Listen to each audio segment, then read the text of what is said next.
From Hollywood, it's People Now with Bill Tush.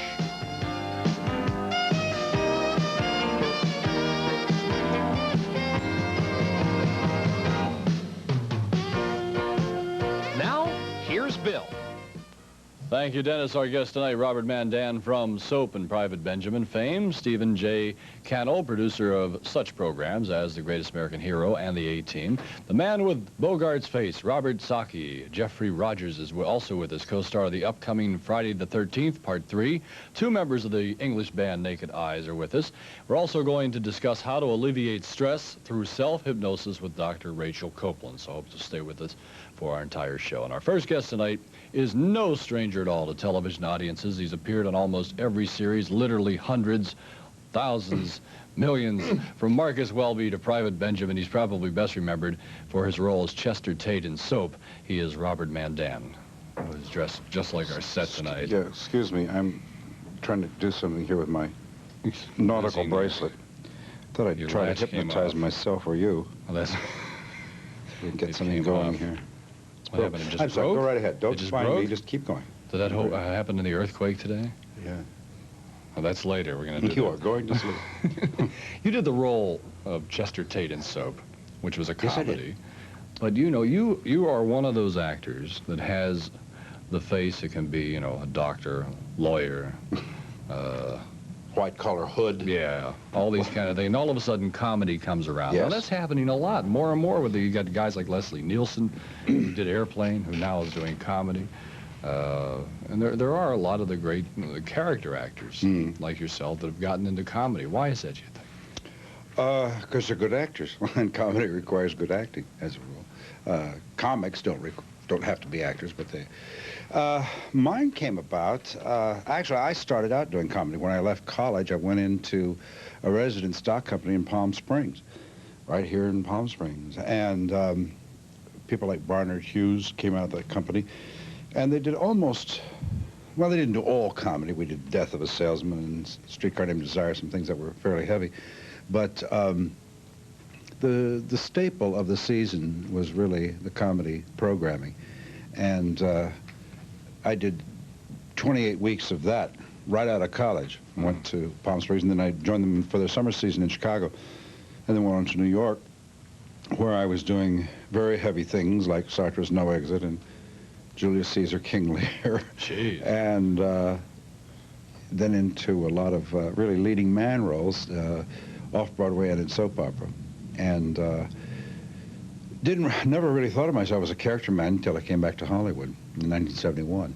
And then started doing, as I mentioned before, started doing executive hoods and white-collar criminals. And So you did television, though, before 1971, before you came here. oh, yeah. Actually, my career's been mostly television. But you did a lot of New theater. York, East Coast television. Yeah.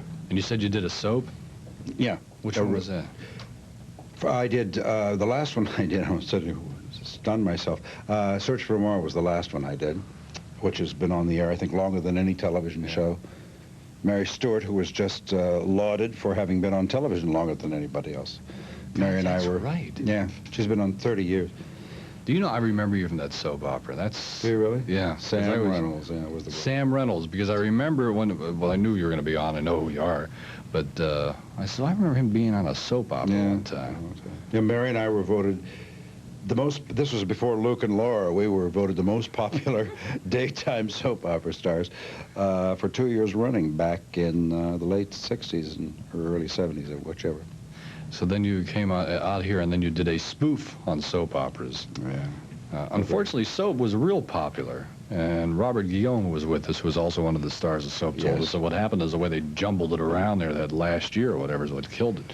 Well, and also, we never had a prime time rerun, which seems insignificant, except that people who are loyal to a particular show will switch over during rerun season, oftentimes. I remember once talking to Buddy Ebsen, and he said their show always picked up in the ratings during the rerun season. And people would watch. I mean, he had a large following, obviously, but during the reruns, the people who'd been loyal to whatever else would check that show out. But we never had a prime time. We'd be on 10:30, 11:30. I came home one night, the show was on at 1 o'clock in the morning for an hour. they put 2 shows back to back, and at 1 o'clock in the morning, I thought, besides me, I wasn't sure there'd be anybody watching it. I saw it. I remember when they did That night, at 1 o'clock in the morning. I don't know if it was the same night, but I've seen... You and me, Bill, were there at our lonely hours watching. Because I remember catching it like in the middle of the night one time. Yeah, but that may not have been the only thing, but there was also an excessive amount of controversy surrounding the show when we opened. Because of the way it dealt with different because subjects. of the publicity that it got. And it got a lot of publicity that was excessive, and I felt at the time unnecessary, and looking back on it, it certainly was, and it was... We never really broke any grounds that hadn't already been broken by Mary Hartman, actually. And yeah. Most people are loath to say that, but it's true. Just they never had the good fortune to be on prime time, and we did.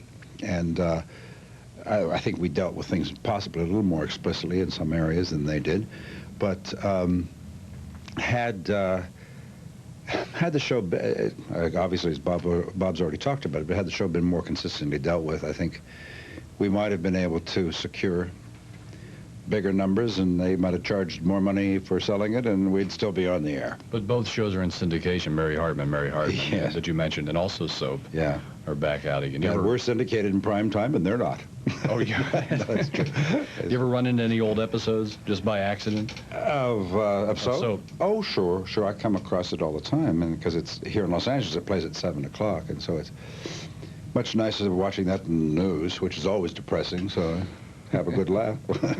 You've just done another pilot. Yeah, I did a pilot called For Members Only for Columbia Pictures for CBS, and we're waiting, even as we speak, to see if they decide to buy it or not. What's that about?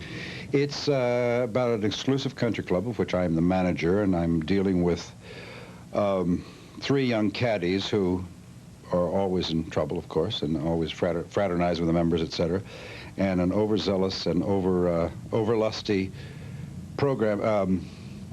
What is she? What is it called? She's called the lady that puts the parties together at a country club. Social director. Where are we? There you go. It's the guy that hangs out at the clubs all the time. Yeah, and then that's played by Gretchen Weiler, and Earl Bowen is actually the owner's son of the club. The owner's son, man who created the club. His son, of course, has never worked a day in his life, and I'm the one who's terribly responsible and trying to keep all this put together. And now, what about Private Benjamin, which unfortunately we lost also? It was doing well. Was it because of Eileen Brennan's accident, mainly? I don't really know if that was. No one has ever said that that's why the show was taken off the air. I would hope not.